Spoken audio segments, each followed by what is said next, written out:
KKR দল কিন্তু আজকে দুর্দান্ত লড়াই করলো। আইপিএল এর দ্বিতীয় সর্বাধিক রান কিন্তু আজকে কেকেআর দলের ব্যাটাররা তুলে দিল। সুনীল নারিনের দুর্দান্ত ব্যাটিং, তারপরে কিন্তু আমরা রাসেল এবং যে প্লেয়ারটাকে নিয়ে বারবারই আমরা কথা বলি ফিউচার স্টার আঙ্কিরিস রঘুবংশী, সেও কিন্তু আজকে তার ব্যাটিংয়ের ক্লাস দেখিয়ে দিল। বিধ্বংসী ইনিংস খেললো কেকেআর দল, 20 ওভারে 272 রান করেছে। তো শুরুটা কিন্তু ফিল সল্ট এবং সুনীল নারিন করেছিল। তো ফিল সল্ট কিন্তু 60 রানের মাথায় আউট হয়ে যায়। তারপরে কিন্তু 100 রানের উপর একটা পার্টনারশিপ আমরা দেখতে পাই। সেখানে সুনীল নারিন অসাধারণ ইনিংস খেলেছে। 39 বলে 85টা রান করেছে, 7টা 6 মেরেছে, 7টা 4 মেরেছে, 200+ স্ট্রাইক রেটে ব্যাটিং করেছে। আর একটা ওভারে তো দেখলাম 26 রান মতন মেরে দিয়েছে। তাছাড়া আঙ্কিরিস রঘুবংশীর কথা অবশ্যই বলতে হয়।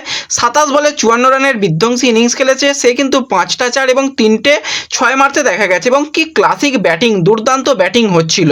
শ্রেয়াস আইয়ার কিন্তু কিছুটা স্লো খেলেছে, খুব একটা বেশি রান করতে পারেনি। এছাড়া রিঙ্কু সিংয়ের উপর কিন্তু আরেকটু আশা ছিল। রিঙ্কু সিং যদি শেষ পর্যন্ত থাকতো অনেক বেশি রান করতো, কিন্তু 8 বলে 26 রানের মূল্যবান ইনিংসটা খেলে দিয়েছে। রাসেল কিন্তু 19 বলে 41 রান করেছে। ওভারঅল কিন্তু কেকেআর দলের ব্যাটিং ব্রিলিয়ান্ট ব্যাটিং করেছে এবং মাঠের মধ্যে উপস্থিত ছিল সেখানে অবশ্যই কেকেআর দলের মেন্টর থেকে শুরু করে কেকেআর দলের ওনার শাহরুখ খান, সেও কিন্তু খুবই খুশি হয়েছে। ম্যাচে বড় বড় ছয়গুলো দেখে কিন্তু রীতিমতন আনন্দ পেয়ে গিয়েছিল।